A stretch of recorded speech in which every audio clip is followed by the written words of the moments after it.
Salut à tous, bienvenue sur le blog Geek.rc. Vous avez été nombreux à nous demander de faire un petit aperçu de BBM qui a été récemment porté sur iOS et Android. Donc, un clic sur l'icône. Donc là, on a le petit menu latéral de BBM. Donc avec dans l'ordre les chats. Donc ça, c'est toutes les conversations qui sont actuellement en cours. Donc dans votre session BBM. Les contacts, donc qui regroupent tous les contacts que vous avez. Groupe sur BBM comme sur WhatsApp ou tous les autres logiciels de communication instantanée, vous avez la possibilité de vous créer des groupes de discussion. Petite particularité, j'ai pas fait le descriptif avec les autres applications, mais BBM n'est limité qu'à 30 contacts en ce qui concerne les groupes de conversation. Donc ça, il faut le noter. L'onglet mise à jour, donc qui marque les dernières mises à jour de vos contacts. Donc, par exemple, les contacts qui écoutent telle musique ou qui ont changé d'image de profil ou de messages personnalisés. Dernière icône, donc vous avez vos invitations. Donc ça, c'est les invitations qui sont en cours, soit celles que vous avez reçues sur lesquelles vous n'avez pas pu encore répondre ou celles que vous avez envoyées. Donc la première fenêtre, la fenêtre que vous verrez le plus souvent, donc avec vos conversations en cours.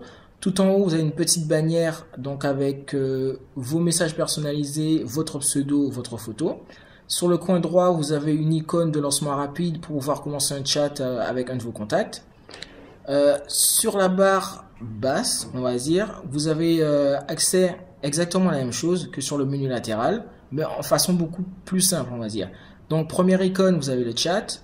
Deuxième icône, vous avez l'ensemble de vos contacts avec la toute première barre qui vous sert à les rechercher. Ça vous évite de scroller de haut en bas si vous avez trop de contacts.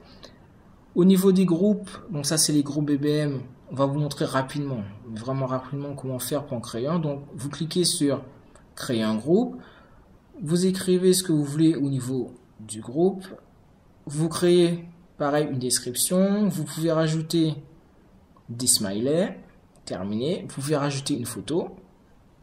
Et après, ça, la petite icône verte à côté, c'est surtout au niveau de l'administration, si vous avez le droit ou pas d'ajouter d'autres personnes à ce groupe. Ensuite, dernier bouton tout en bas à droite. Donc là, vous avez une aide. Donc ça, c'est si vous cherchez des fonctionnalités spéciales dans BBM. Donc là, vous avez une aide vraiment complète sur tout ce que l'application apporte. Les paramètres, ok, que je vais cliquer. Donc voilà, donc là, vous avez votre compte. Si vous voulez afficher votre pays et l'heure à laquelle, on va dire, vous vivez. Donc ça, c'est super utile quand vous avez des contacts qui sont à l'étranger pour qu'ils évitent de vous importuner alors qu'il est 3 heures du matin, par exemple. Les chats, contacts, si vous voulez que la présentation se fasse sous forme de grille ou de liste. Si vous voulez que les personnes qui vous invitent aient une question de sécurité à rentrer. Si vous voulez enregistrer l'historique du chat. Et si vous voulez afficher la barre d'action dans le clavier. Donc vous avez aussi la possibilité de signaler un problème directement à BlackBerry si vous avez un problème avec iOS. Vous pouvez manager votre liste de contacts que vous avez bloqués. Et vous pouvez aussi supprimer l'historique du chat si, bien sûr, vous avez décidé de l'enregistrer. Donc on retrouve aussi encore un petit menu donc avec des boutons de lancement rapide pour inviter quelqu'un à rejoindre BBM, créer un groupe, ou alors rejoindre un groupe mais par rapport à un code barre.